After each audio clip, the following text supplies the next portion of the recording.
Yes, good evening everyone. बोलो फटाफट से, लेक्चर में आते ही फटाफट से अपना मेन टारगेट, कितने मार्क्स चाहिए। एक बार अपने माइंड को अगर पढ़ाई करने बैठने से पहले अगर एक बार रिवाइंड करा दिया ना कि भाई तू पढ़ रहा है ना तो महाराज बोर्ड टॉपर के लिए पढ़ रहा है, तो बहुत तोड़ स्टडी होगा। आप एक अलग ही लेवल से पढ़ाई करोगे, बिकॉज आपके अंदर ना फिर कोई डर नहीं रहेगा, एक कॉन्फिडेंस रहेगा कि यार मैं कर सकता हूँ, मेरे को करना है। ठीक है, जब आपके टीचर्स आपके साथ है, आपकी फैमिली मेंबर्स आपके साथ है, तो किस चीज़ की चिंता। एनी टाइम आप कॉल करो, if you are facing any problem ना, एनी टाइम कॉल करो। ठीक है, यस, वेरी गुड यार। ये आउट ऑफ 100 वालों से भी मुझे महाराज बोर्ड का टॉपर चाहिए। अच्छा आउट ऑफ वालों से तो मुझे ये जितने ना आउट ऑफ वाले महाराज बोर्ड टॉपर चाहिए। सीरियसली गाइस, एक एम तो रखो, आएगा, बिल्कुल आएगा। एंड 12th बोर्ड में आना बहुत सिंपल सा पार्ट है, बहुत सिंपल सा पार्ट है, इतना कुछ भी नहीं है। ठीक है, चलो यार। So today we are starting with your all together fresh, all together new chapter, chapter number 2, money. ये वाला चैप्टर स्टार्ट कर रहे हैं। ठीक है, सिंपल। ओके, चलो, many of you have joined. Start कर देते अब अपन। स्टार्ट करें क्या? स्टार्ट करें। एक एडवाइस दूंगी, सैटरडे संडे बिल्कुल भी ये मत करो, मतलब बिल्कुल भी टाइम वेस्ट मत करो सैटरडे संडे का। Specifically you can prepare your chart notes. आप मैथमेटिक्स अगर आप पढ़ रहे हो तो आप सीधा जो भी हो, कोई भी सब्जेक्ट आप पढ़ रहे हो, जैसे I am having your notebook in front of me, तो यार सीधा इसका मिडिल पेज निकालने का और छोटा छोटा लिखो। मतलब जैसे चैप्टर 1 है तो उस चैप्टर 1 का, इकोनॉमिक्स है चैप्टर 1 के, आप यहाँ पे नोट्स बना सकते हो, पॉइंट वाइज सारे पॉइंट्स लिख लो, चार्ट्स बना लो। मैंने आपको ऑलरेडी सिखाया लेक्चर के दौरान चार्ट्स कैसे बनाना है। ठीक है, एसपी है, एसपी बनाओ। तो इस तरह की जो शीट्स है, एंड ट्राई टू मेक कि भाई फर्स्ट एक पेज में ही पूरा चैप्टर 1 फिनिश। तो ये सेंटर पेज में कितना चार्ट्स फिनिश हो जाएगा आपके? 4 चैप्टर्स फिनिश हो जाएंगे। ये जो सेंटर पेज है आपके, इसमें 4 चैप्टर्स फिनिश होंगे। अब वो सोचो एग्जाम मोमेंट में पढ़ के जाने के लिए कितना आसान रहेगा। ठीक है, तो यस, वो थोड़ी बहुत मेहनत तो आपने करनी है, और ये मेहनत शुरू करो। ये मेहनत अगर 11th की पढ़ाई नहीं हुई अच्छी तरह से, 12th स्टैंडर्ड की नहीं हुई, तो तुम ये कैसे शुरू करोगे? सीए फाउंडेशन कैसे शुरू करोगे? वो भी तो जल्दी आपको स्टार्ट करना है। ठीक है, जो भी तुम्हारे करियर की प्लानिंग है वो भी तो करनी है। अगर आप बैंकिंग के लिए भी प्रिपेयर कर रहे हो, बैंकिंग इंश्योरेंस के लिए, तो यार ऑब्जेक्टिव कॉम्पिटिटिव एग्जाम्स आपको पता है कितनी टफ होती है, वो भी इतनी सिंपल नहीं है। ठीक है, and it takes around 2 to 3 years of preparation. 2 से 3 साल लग जाते हैं प्रिपरेशन के लिए। तो जब रियलाइजेशन हो फिर आप 2-3 साल वेस्ट करोगे, उससे बेटर आज ही से इन्वेस्ट करो ना। आज ही से आप इन्वेस्ट करो। 11th का 1 साल मिल गया, 12th मिल गया, फर्स्ट ईयर मिल गया बीकॉम का, सेकेंड ईयर मिल गया। सेकेंड ईयर तक तो एटलीस्ट आप आराम से, फर्स्ट से सेकेंड ईयर तक तो you will be able to crack your exams.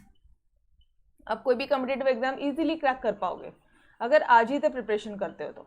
ठीक है, तो डोंट वेस्ट योर टाइम यार। कोई चीज़ें हेल्प नहीं होगी लाइफ में जितनी पढ़ाई आएगी, कोई चीज़ें काम नहीं आएगी सच में। मतलब आज अभी कॉलेजेस खुल गए, सेम वो बैक वाला माहौल अपने माइंड में रहता है कि यार मैं मेरे फ्रेंड से जाके मिलूंगा या मिलूंगी करके हम लोग बाहर जाएंगे। कोविड के जो केसेस है वो बढ़ने शुरू हो गए। डिड यू नोटिस करो डेली बेसिस पे कोविड के केसेस कितने बढ़ रहे हैं। सोच समझ के स्टेप्स लो। 12th स्टैंडर्ड पेंडिंग है, जो महाराज बोर्ड का टॉपर है वो लाना है। ठीक है, तो एकदम भी इससे लीनियंट मत हो जाओ। यस, जाओ विथ फुल प्रिकॉशन, बिंदास जाओ यार। यस, IBPS PO, यस वही बोल रही हूँ मैं। उसके लिए अच्छी खासी प्रिपरेशन लगती है, वो ऐसे ही नहीं होता है। लोगों को मैंने देखा है वो 12th स्टैंडर्ड के बाद में 5 साल पूरा अपना BCom MCom के पूरे 5 साल देते हैं। अरे भाई, जब तेरा एम क्लियर है तो आज ही से प्रिपेयर करना। समझ में आ रहा है मैं क्या बोल रही हूँ? If you are confirm your aim is clear तो आज ही से प्रिपेयर करो ना। 2 साल मिलते हैं ना तुमको। इट करना क्या, जीके करना है, मैथमेटिक्स करना, वो तो आप अभी से पढ़ सकते हो मैथमेटिक्स तो। ओके, अच्छा अभी भी लॉकडाउन है अहमदनगर के इसमें? सही है। सीए वालों ने तो 11th-12th बहुत जल्दी फिनिश करना है। ठीक है, सीए वाले स्टूडेंट ने 11th-12th स्टैंडर्ड बहुत जल्दी फिनिश करना है। चलो आ जाओ। अब इसके आगे तुम लोग जितने अच्छी तरह से फटाफट से पढ़ोगे, उसके आगे के प्लान मैं आपको बाद में बता सकती हूँ। जैसे फॉर एग्जाम्पल, चलो आ जाओ यार, सीए वाले स्टूडेंट्स, जिन्होंने हमारे साथ 11th स्टैंडर्ड शुरुआत में ही लगा लिया। 11th स्टैंडर्ड आपने शुरुआत में लगा लिए, 6 मंथ में आपका पोर्शन खत्म हो जाएगा। अगला 6 महीना क्या कर रहे हो? you have the option for 12th standard, you can go for live or else you can go for recorded, you have the option, बिंदास। समझ रहे हो? ठीक है, वो मस्ती नहीं होगी लेकिन एटलीस्ट पढ़ाई तो होगी। चलो ठीक है, या फिर ये एक ऑप्ट कर लो, या फिर इस 6 महीने के बाद में एक और ऑप्शन मैंने आपको बताया।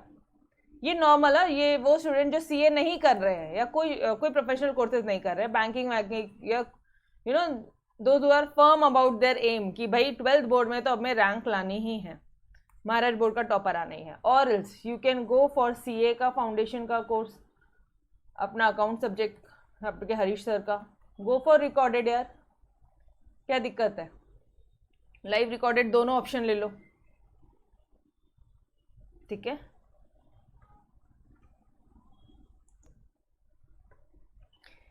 Yes exactly what the scene. बच्चे क्या करते हैं, सीए फाउंडेशन की क्लास लगाना है यहाँ पे, जैसे एक कोई क्लासेस है, ठीक है, I don't remember the name, CA foundation का दे चार्ज 60,000 रुपीज़।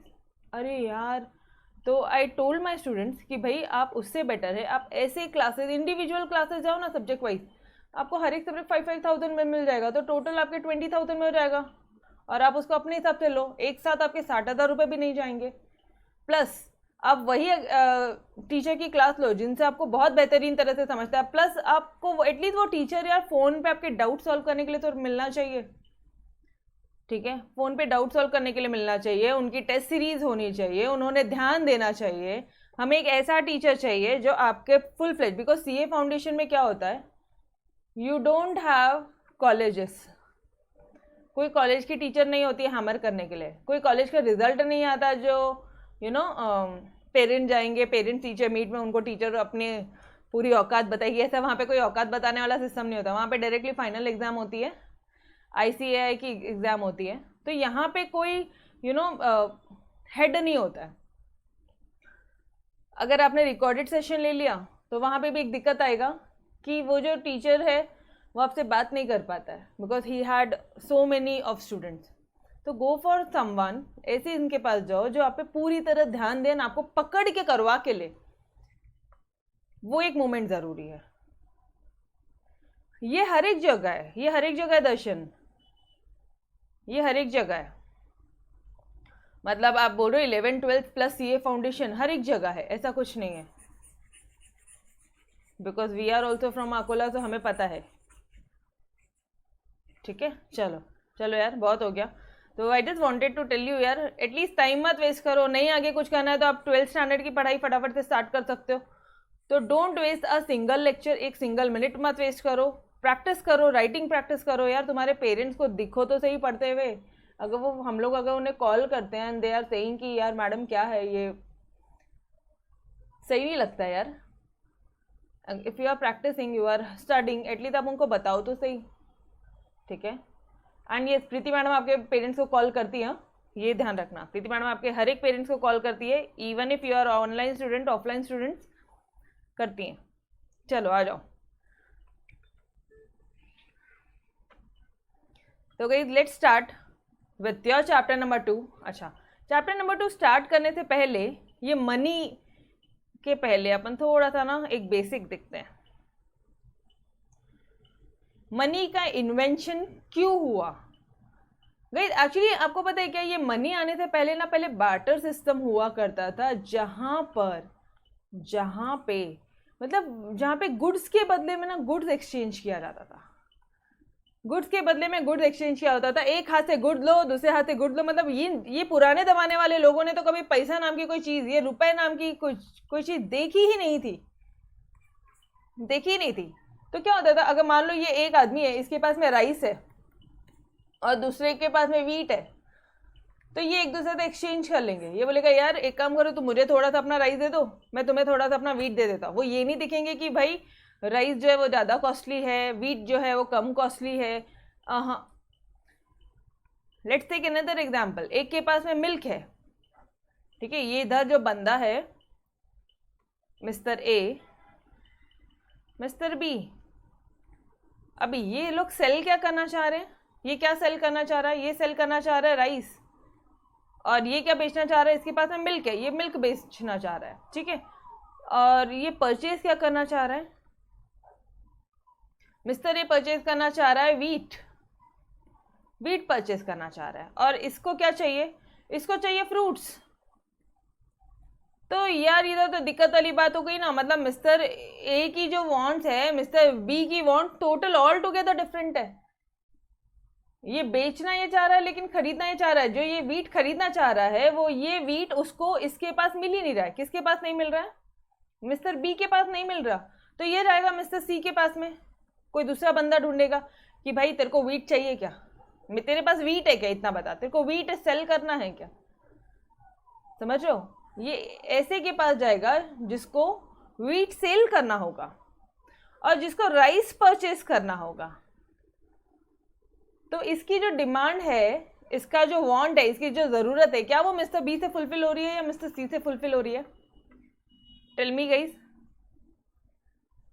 इसकी जो ज़रूरत है, यार तुम्हारे पास में वीट है, मुझे मिल्क चाहिए, ठीक है, तो मुझे वीट चाहिए ही नहीं, why I'll purchase the wheat from you, I require the milk, I require the fruits, why I'll purchase wheat from you। समझ में आ रहा है। तो ये बहुत सारे ना इस तरह के बहुत सारे ड्रॉबैक्स होते थे, और ऐसा कोइंसिडेंस होना कि तुम्हें भी मिल्क चाहिए, तुम्हें भी वीट चाहिए और उनके पास उनको भी वीट सेल करना है, ऐसा कोइंसिडेंस बहुत मुश्किल से होता था। कोइंसिडेंस मतलब ये देखो, आपको क्या चाहिए, यहाँ पे आपको क्या परचेस करना है, वीट, ये क्या बेचना चाह रहे हैं, वीट, ये कोइंसिडेंस होना बहुत मुश्किल है, ये डबल कोइंसिडेंस होना बहुत मुश्किल है। किसका, वांट्स का, तुम्हारी ज़रूरत का, समझ में आ रहा है। तो ये ना कुछ डिफिकल्टीज आती थी बार्टर सिस्टम में, मतलब barter system was okay but many difficulties. की पहला डिफिकल्टी तो यही हो गया यार कि यहाँ पे डबल कोइंसिडेंस ऑफ वांट होना, ऑफ वांट्स, बहुत मुश्किल होता था।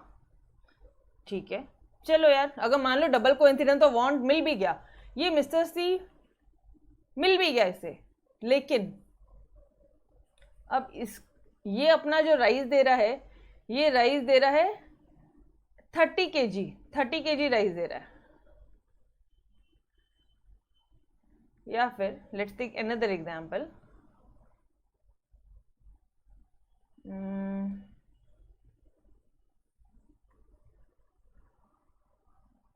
इसमें आ जाओ, सेकेंड वाला एग्जाम्पल ले लो। कि जैसे कई बार क्या होता था, अभी मेरे पास में पेन है, ठीक है, I am having pen but I required a pencil, तो दर्शन यू आर हैविंग पेंसिल, आपके पास में पेंसिल है, लेकिन यार दर्शन तुम्हारे पास में जो पेंसिल है ना वो छोटी पेंसिल है यार, छोटी पेंसिल है, आप समझ रहे हो। मैं वो आपकी उस छोटी पेंसिल के बदले, मुझे मिला तो सही, मुझे पेंसिल वाला इंसान मिला, लेकिन जो पेंसिल है वो छोटी है, मैं आपको मेरी बड़ी पेन, बड़ा वाला पेन, एंड ओबियसली पेन की वैल्यू ज़्यादा होती है ये आज आप समझ सकते हो, पहले नहीं समझ सकते थे। तो मैं इस पेन के बदले में आपकी वो छोटी सी पेंसिल क्यों लूं, समझ रहे हो, गेटिंग। मेरे पास जो पेन है वो बहुत बेहतरीन है, ठीक है, इट्स वेरी नीट, एकदम मतलब कुछ भी स्क्रैचेस नहीं, एकदम मस्त चलता है, ठीक है, कोई इसमें खराबी वगैरह नहीं है। बट आपकी इतनी छोटी पेंसिल के लिए मैं अपना एक पेन दे दूं, आई एम सॉरी, ठीक है, आप खुद बोलोगे यार नहीं जाने दे यार, इससे बेटर तो मैं पेंसिल खरीद ही लेता हूँ। तो दूसरी एक प्रॉब्लम इस तरह से आती थी कि यार मतलब कोइंसिडेंस ऑफ वांट होने के बाद में भी देयर वाज लैक ऑफ, मतलब जो वैल्यू है ना वो मैच नहीं होता था, समझो, जो वैल्यू है वो मैच नहीं होता था। Now what do mean by this, मतलब तुम्हारी पेंसिल की जो वैल्यू है ना वो कम है, तो आप इसको क्या बोलोगे, ये जो प्रॉब्लम आ रही है, तो इस प्रॉब्लम का नाम बताओ ना मुझे जरा, क्या बोले इसे हम लोग, बोलो, लैक ऑफ एक्सचेंज वैल्यू। आपको उसी चीज, अरे मुझे पेंसिल होती, पेन तुमको चाहिए, ठीक है, मुझे पेंसिल चाहिए, but somewhere I had to compromise, क्योंकि मुझे और कोई पेंसिल वाला नहीं मिल रहा दुनिया में, ठीक है, तो लैक ऑफ एक्सचेंज वैल्यू, मुझे उतनी वैल्यू के सामान नहीं मिल रहा। Getting me? ठीक है, चलो ओके। और क्या क्या दिक्कत आ सकती है? लेट्स टेक अनदर एग्जांपल कि यार जैसे ये वाला एग्जांपल ले लो। चलो मान लिया कि अब हमें ना, अब हमारी ज़रूरत थोड़ी सी चेंज हो गई है ना, अब हमें मिल्क चाहिए, मिल्क चाहिए। चलो मिल्क वाला बंदा ये मिस्टर बी भी मिल गया हमें, हमारी वांट्स यहाँ से सेटिस्फाइड हो रही है। ठीक है, और इनको भी राइस चाहिए। ओके, वांट्स क्या हो गई गई? सेटिस्फाइड हो रही है। ठीक है, ये लो, डबल कोइंसिडेंस ऑफ वांट हो गया। ठीक है, लैक ऑफ एक्सचेंज वैल्यू है। ठीक है, चलो, बट ये जो राइस, अपन जो राइस इनको दे रहे हैं ना, अपन जो राइस दे रहे हैं सामने वाले को, मैं आपको राइस दे रही हूँ, आप मुझे मिल्क दे रहे हो। ठीक है, तो जो राइस मैं आपको दे रही हूँ, I am giving you 50 kgs, 50 kg rice दे रही हूँ मैं आपको, और बदले में आप मुझे 50 लीटर्स ऑफ मिल्क देते हो। आई सेड ओके, लेकिन बॉस मैं इसको स्टोर कहाँ करूँ? Milk is perishable in nature, milk तो पेरिशेबल इन नेचर है ना यार, कहाँ से स्टोर करोगे? कितना दिन स्टोर करोगे? आप समझ रहे हो? अच्छा चलो, मिल्क भी नहीं, तो लेट्स टेक अनदर एग्जांपल कि भाई फिश, कितना दिन स्टोर करोगे? ऐसे जो गुड्स है जो पेरिशेबल इन नेचर है, उनका स्टोर करना भी तो मुश्किल है। तो आप क्या बोलोगे? ये प्रॉब्लम ये जो आ रही है, एक स्टोरेज की प्रॉब्लम आ रही है। तो इसको मैं एग्जैक्टली नाम क्या दूँ? बोलो ना, कुछ एक नाम दो। लैक ऑफ या डिफिकल्टी इन स्टोरेज बोल दे अपन, डिफिकल्टी हो रही है, डिफिकल्टी इन स्टोरेज, यस और नो? सिंपल, स्टोरेज में डिफिकल्टी हो रही है, स्टोरेज में प्रॉब्लम हो रही है यार।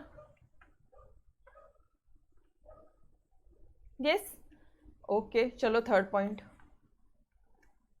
अच्छा ठीक है, चलो स्टोर भी कर लिया, अग्रीड। अच्छा, अभी ये जो बंदा बोलता है, ये जो बंदा है,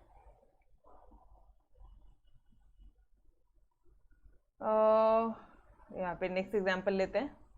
जैसे मान लो ये पेरिशेबल से ही एक एग्जांपल ले लो कि लेट्स से कि भाई तुम ना फिश बेचना चाह रहे हो।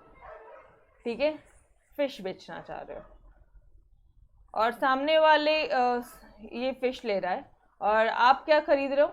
What you want? से यू वांट मिल्क, ये लो। अब मनी के केस में कैसा होता है? पैसा आप बोल सकते हो कि यार मैं तेरे को बाद में दे देता हूँ, मैं तेरे को कल दे देता हूँ, मिल्क का प्रोडक्शन कल हो जाएगा, मैंने आपको कल दे देना है, डेली में आपको 5-5 लीटर 5-5 लीटर 5-5 लीटर ऐसे मैंने आपको 10 दिन तक दे देना है, तो 10 × 5 हो जाएगा 50 लीटर। ओके, ठीक है, बट एक चीज नोटिस कर रहे हो, फिश हो गया ये, या फिर ये जो पेरिशेबल इन नेचर जो गुड्स है, इनका पेमेंट करना, मतलब अब अगर ये पैसा है तो आप बोल दोगे कि यार मैं तेरे को कल दे देता हूँ, लेकिन उस वक्त कल मिल्क के भाव भी तो बढ़ेंगे, कम होंगे। वापस से वही प्रॉब्लम आ रही है, स्टोर वैल्यू की, एक्सचेंज वैल्यू की प्रॉब्लम आ जाएगी वापस से।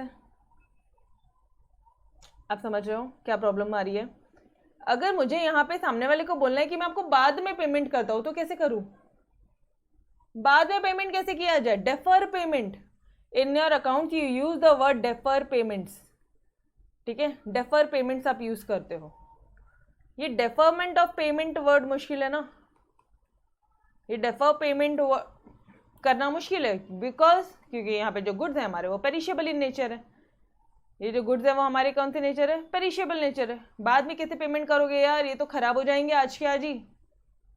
आपको आज के आज ही पेमेंट करना है। अगर सामने वाला बोलता है कि भाई इसको रुको मैं कल लेके जाता हूँ, अरे वी कांट कीप इट, हम स्टोर ही नहीं कर सकते, हम रख ही नहीं सकते, हम आपको बाद में पैसे कैसे दें? समझ में आ रहा? तो दिस वॉज अनदर डिफिकल्टी कि यह डेफर पेमेंट में ना प्रॉब्लम आने लगी थी। और कोई डिफिकल्टी आपको याद आ रही है? और कोई डिफिकल्टी ज़रा सोचो, मिल के सोचते हैं। चलो, एक बंदा अपन को ऐसा मिला जो बेचना चाहता है मिल्क। ठीक है, मतलब उसको मिल्क के बदले में क्या चाहिए? घर चाहिए। ले, या फिर उसको काऊ के बदले में घर चाहिए, उसको लाइव स्टॉक, काऊ को मैं लाइव स्टॉक बोल दूं, लाइव स्टॉक, ये सर नो, अरे मेरे पास स्टॉक्स है, बट किनका, लाइव स्टॉक्स है, जिंदा लोगों का स्टॉक्स है, ठीक है, लाइव स्टॉक्स, ओके। यार इन काऊ के बदले में घर चाहिए, ठीक है, कोई इश्यू नहीं है, लेकिन काऊ मतलब तुम 10-12 काऊ दे रहे हो, तो मैं घर को तुम आधा कैसे करूं? समझ में आ रहा है? जो गुड्स का जो नेचर है वो यहाँ पे इंडिविजिबल इन नेचर है, जो गुड्स का जो नेचर है ना वो यहाँ पे इंडिविजिबल है, मतलब ये इसका मैं घर के टुकड़े कैसे करके दूं यार, मेरा घर सत्यानाश हो जाएगा अगर मैं काऊ के टुकड़े करूँ तो, ये प्रॉब्लम हो जाएगी, ये पॉसिबल नहीं है, वो लाइफ स्टॉक रहेगा ही नहीं, कोई यूज नहीं है उनका फिर, समझो। तो एक अनदर प्रॉब्लम आती थी, इंडिविजिबिलिटी की प्रॉब्लम आती थी,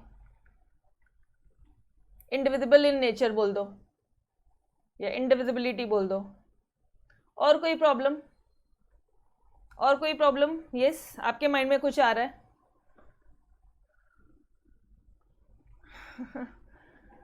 और कोई प्रॉब्लम है ना? एक प्रॉब्लम और है यार, भरोसा नहीं है मुझे सामने वाले पे, मैंने तो उनको दे दिया बट मुझे ये भरोसा नहीं है कि वो मुझे टाइमली पेमेंट करेगा। ट्रस्ट की प्रॉब्लम आती थी पहले, कैसे भरोसा करे, उसने तो मेरे गुड्स आज ही ले लिए, उसने तो मेरे गुड्स आज ही ले लिए, वो मुझे बोल रहा है मैं आपको दे दूंगा, अरे कभी दोगे सर, आप हर वक्त जाओगे राउंड लगाओगे, ऐसा एक ट्रस्ट वर्दी की प्रॉब्लम आती थी, ट्रस्ट की प्रॉब्लम आती थी। समझ रहे हो कितनी सारी प्रॉब्लम्स है, ये आपके बुक्स में नहीं दिया बट इस तरह तो बहुत सारी प्रॉब्लम्स है यार। और क्या प्रॉब्लम आ सकती है, बोलो मुझे, और क्या प्रॉब्लम आ सकती है? सोचो जरा, सोचो।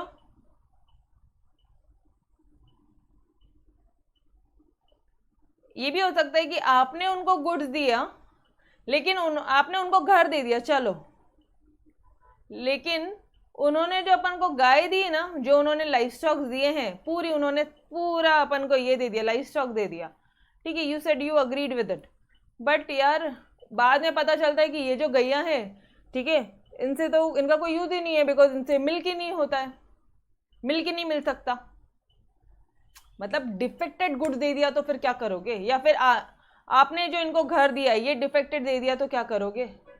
बीम ही नहीं है, ऊपर हाउस कंस्ट्रक्ट ही नहीं कर सकते, या कुछ गड़बड़ कर दिया, घर किसी और के नाम था, आपने सेल आउट कर दिया, आपने पैसे ले लिए, फिर समझ रहे हो? तो यहाँ पे बहुत सारी इस तरह की प्रॉब्लम्स आती थी। 7 नंबर सॉरी, क्या बोल सकते हैं आप यहाँ पे, डिफेक्टिव आइटम्स अगर दे दिया तो ये भी एक इशू है। तो इस तरह से गाइस आपके मनी, ये जो चैप्टर है मनी के आने का बहुत, मतलब इतने सारे इश्यूज थे हमारे बार्टर सिस्टम में, इसीलिए इतनी सारी डिफिकल्टीज को देखने के बाद अब आया है आपका मनी का इवोल्यूशन किया गया। ठीक उसी तरह से जैसे देखो, जैसे साइंस में आपका फायर का इन्वेंशन हुआ था, पूरा साइंस बदल गया, ठीक है, फायर के इन्वेंशन के बाद में पूरा साइंस उन्होंने बदल के रख दिया।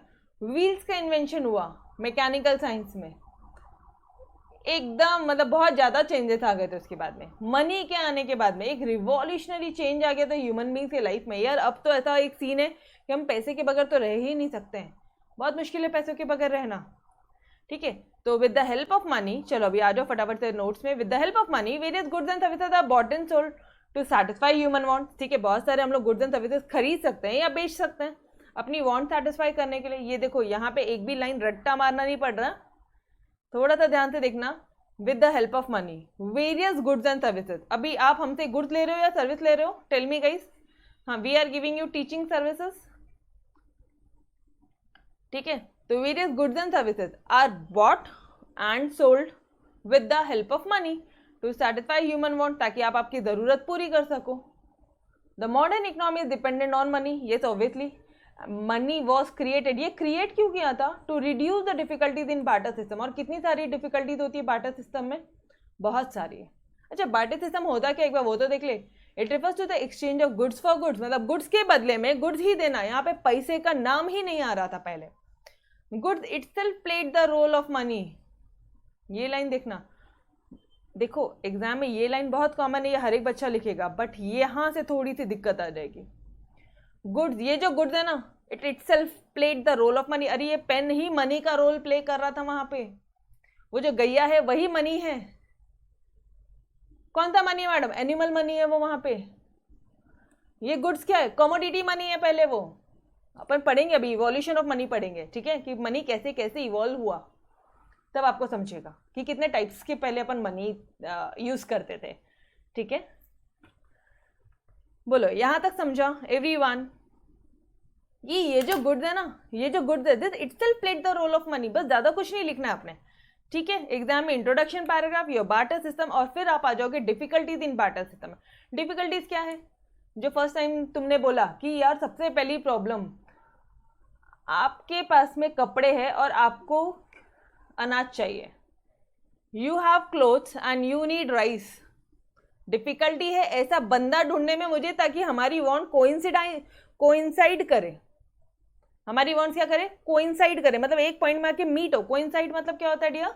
मीट करना। ये समझ में आ रहा है एवरीवन? अगर कोई मराठी मीडियम वाला बच्चा है तो डबल मतलब साथ में वांट मिले, ऐसा नहीं कि वो बाद में दे रहा, हाँ अभी के अभी, साथ में वांट मिलनी चाहिए। तो problem of double coincidence of wants. Next point है lack of measure of value. Value measure ही नहीं कर पाते थे यार। एक पेन के बदले वो छोटी सी पेंसिल, व्हाट दिस? एक घर के बदले में सिर्फ cow, livestock, what this? समझ में आ रहा है? तो देखो the lack of measure of value. Second point, difficulty in storage of goods. यार डिफिकल्टीज बहुत होती थी गुड्स को स्टोर करने में। हम आपको, ठीक है, जैसे कि फॉर एग्जाम्पल पेरिशेबल गुड्स, सामने वाले ने दे दिया अपन को मिल्क, अरे कैसे स्टोर करे? तब ऐसा थोड़ी ना होता था कि अभी वो मिल्क को स्टोर करने के लिए अपन को तो मशीन लेनी पड़ेगी, समझ रहे हो? अपन को एक कूलर टाइप लेना पड़ेगा। ओके, अच्छा, उसके बाद में एक और डिफिकल्टी की, मान लो अगर बड़े बड़े जो गुड्स है, हैवी बल्कि अगर गुड्स है, तो उनको तो स्टोर करने के लिए जगह ही लगती थी यार, स्पेस नहीं है, कहाँ पे स्टोर करें? एक स्पेस की प्रॉब्लम आती थी। ठीक है, फोर्थ पॉइंट, इंडिविजिबिलिटी ऑफ गुड्स। इंडिविजिबिलिटी में क्या बोलोगे भाई? कुछ गुड्स ऐसे होते थे जिससे हम लोग which is impossible to divide certain goods. हम लोग घर को डिवाइड नहीं कर सकते, हम काऊ गोड्स को डिवाइड नहीं कर सकते छोटे पार्ट में। तुमको पेंसिल के बदले में गैया चाहिए, how can it be possible? समझ रहे हो? Now fifth point, problem in of making deferred payments. Defer payment मतलब फ्यूचर में पेमेंट करने में प्रॉब्लम होती थी। डेफर पेमेंट मतलब अगर मान लो आपने लोन लिया है, लोन लेना तो इजी था, अरे लोन का रीपेमेंट कैसे करोगे? मनी नाम की कोई चीज ही नहीं थी। समझ में आ रहा है? लोन ले तो लिया है, जमींदार से लोन ले लिया, पैसा कैसे दे? अनाज होगा फिर देंगे, फिर अनाज होगा देंगे, फिर अनाज होगा देंगे, तब तक वो इंटरेस्ट बढ़ता रहेगा। समझ में आ रहा है दिक्कत कहाँ होती थी?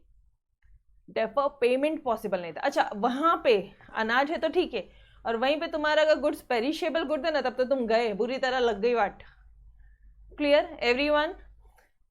ट्रस्ट वर्दी नहीं थी, सामने वाले पे भरोसा कहाँ से आए कि वो देगा अपन को पैसा, या उसने जो गुड्स दिए वो अपन को सही दिए, डिफेक्टिव नहीं दिए, गलत गुड्स नहीं दिए, पुअर गुड्स नहीं दिए, सही दिया है। कहाँ से भरोसा लाए? मान लो उसने बोला ये अंग्रेजों के जमाने की घड़ी है, क्या गारंटी? 100 रुपए की निकली तो क्या करेंगे?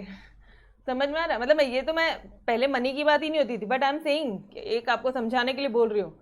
या कोई एकदम लो क्वालिटी की निकली तो क्या करोगे? वो अंग्रेजों के जमाने की नहीं है, फिर क्या करोगे? दिक्कत वाली बात आ जाएगी ना। यस और नो? समझ में आ रहा है? तो these were are difficulties in barter system. देखो अभी सिर्फ मैंने आपको पॉइंट्स बताए हैं, सिर्फ पॉइंट समझा हमने। क्या आपको पॉइंट समझ में आए एवरीवन? टेल मी, सबसे पहला पॉइंट क्या था? बोलो मेरे साथ साथ एवरीवन, बोलो। पहला पॉइंट है डबल कोइंसिडेंस ऑफ वांट। अगर ये हो भी गया तो प्रॉपर एक्सचेंज वैल्यू मिलना मुश्किल है, एक पेन और एक इतू सी पेंसिल। ठीक है, चलो ये भी हो गया स्टोर कहाँ करोगे, ठीक है। ये भी हो गया, पेरिशेबल नेचर है तो फिर मुश्किल हो जाएगा फ्यूचर पेमेंट्स करने में, डेफर पेमेंट करने में मुश्किल हो जाएगा, स्टोर करने में मुश्किल हो जाएगा। इनडिविजिबल गुड्स है, वो गुड्स डिवाइड नहीं हो सकते, ये भी एक दिक्कत है। अच्छा, उसके बाद में ट्रस्ट वर्दीनेस कहाँ से लेकर आए, और अगर उसने गलत हमको आइटम दे दिया, पुअर गुड्स दे दिया, ठीक है, हमने उनको जो राइस क्वालिटी दी है वो बहुत अल्टीमेट दी, लेकिन अगर उन्होंने जो गेहूं दिया है वो सबसे लो क्वालिटी दिया, तो फिर क्या करोगे। अब आपने तो उनको राइस दे दिया, अब क्या करोगे, you don't have any option. क्या सीधा गुंडे लेके जाओगे क्या, समझ रहे हो। Done, did you understood all the points. आगे अंदर लिखना कैसे वो तो अपन बाद में देखेंगे। ये पॉइंट समझा आपको, एवरी वन ऑफ यू, पक्का। तो एक बार वापस से पॉइंट रिकॉल कर दो ना। पहला पॉइंट क्या है, पॉइंट लर्न कर लो आज, डबल कोइंसिडेंस ऑफ वांट्स होने की प्रॉब्लम है। फिर अगर ये हो गया तो store value, proper exchange value, storage value, store के लिए प्रॉब्लम आ सकती है, स्टोरेज में प्रॉब्लम आ सकती है। चलो एक काम करते हैं, अब एग्जैक्ट वे से पॉइंट लर्न करते हैं, अब एग्जैक्ट वर्डिंग से पॉइंट लर्न करते हैं। सबसे पहला पॉइंट क्या है, double coincidence of wants, problem of double coincidence of want, lack of common measure of value, मतलब तुम्हारी पेंसिल की वैल्यू और इस पेन की वैल्यू का एक कॉमन मेजरमेंट नहीं है। या फिर लेट्स से तुम्हारा जो राइस है वो किलोग्राम में है, तुम्हारा जो मिल्क है वो लीटर्स में। एक कॉमन मेजरमेंट नाम की कोई चीज़ होनी चाहिए या नहीं होनी चाहिए, तभी तो एक्सचेंज करोगे, अदरवाइज कैसे एक्सचेंज करोगे। कॉमन मेजर ऑफ वैल्यू की प्रॉब्लम आ रही थी, ठीक है। 2 पॉइंट हुए, double coincidence of wants, common measure of value.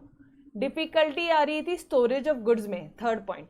4th point, indivisibility of certain goods, कुछ गुड्स तो टुकड़े ही नहीं होते, बांटे कैसे हम उसे, ठीक है, देना तो पूरा एक साथ देना, जो कि पॉसिबल नहीं है। फिर एक पॉइंट था आपका डेफर पेमेंट से फ्यूचर फर्दर पेमेंट करने में प्रॉब्लम आ जाएगा। Trust worthiness and poor and defective items. Done everyone, now learn.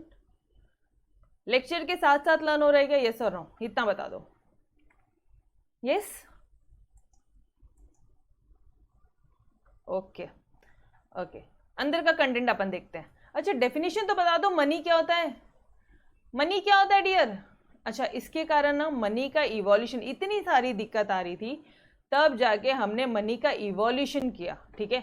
और मनी के आते ही it was a revolutionary change, मतलब हमारी लाइफ में एक होता है, एक वर्ड होता है तुम्हारा इवोल्यूशन और दूसरा वर्ड होता है तुम्हारा रिवॉल्यूशन। तो कहीं ये दोनों वर्ड में बहुत डिफरेंस है।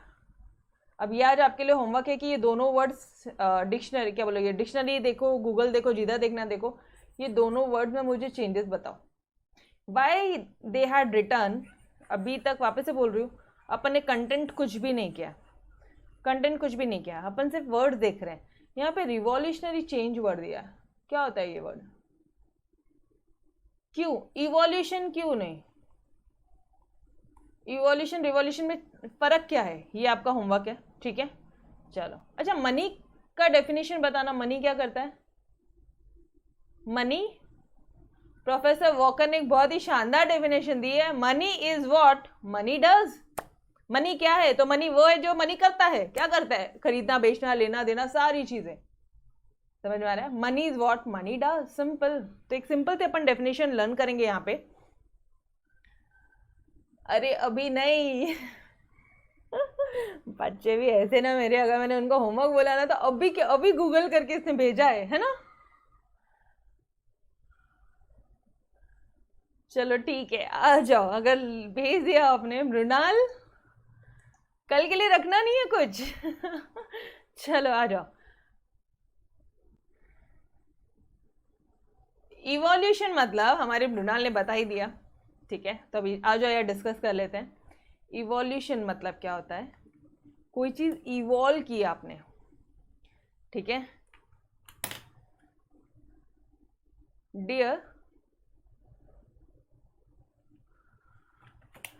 आपने धीरे धीरे उसका आविष्कार किया है। And what do you mean by this term revolution, एक ऑल टुगेदर चेंज, इसके आने के बाद कि दुनिया ही बदल गई, ऐसा चेंज था ये। मनी के आते ही पूरी लाइफस्टाइल चेंज हो गई हमारी। what will you can say, it has brought a revolutionary change in the humans, in the life of human beings. तो ये एक चीज़ें ध्यान रखना, ठीक है. चलो आ जाओ. अच्छा, now comes, तो ये एक चीज़ एक्चुअली ये बताया नहीं ना, तो आप एग्जाम में इवोल्यूशन लिख कर आ सकते थे, but it is revolutionary change, ठीक है.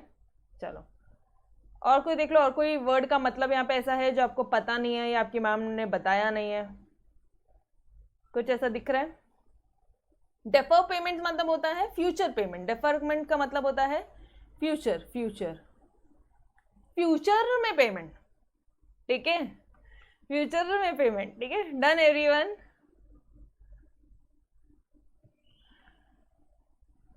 एक मिनट.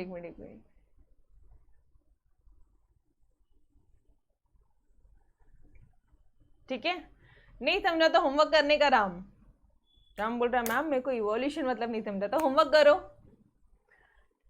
करो कल वापस से, ठीक है. यस. चलो now definition of money. Money क्या है? Money is what money does. Simple, मस्त वाली डेफिनेशन एक. अच्छा इतना याद रखना, डेफिनेशन में ना हेरा फेरी नहीं चलती, इसलिए भले छोटी सी डेफिनेशन करो बट अच्छी वाली करो. मतलब इसको आप एज इट इज एग्जाम में लिख कर आओ. As it is. Is was are the money is money dash कर दिया आपने और यहाँ लिखा money is what money does, ऐसा नहीं चलेगा. कुछ भी यहाँ पे हेर फेर नहीं चलता, इसको एज इट इज लिखना है, ठीक है. चलो ओके. तो अब आपके लिए होमवर्क है टेक्स्ट बुक से. आप आपकी टेक्स्ट बुक से, कहाँ से? टेक्स्ट बुक को भी इग्नोर नहीं करना है. आपकी टेक्स्ट बुक किधर है?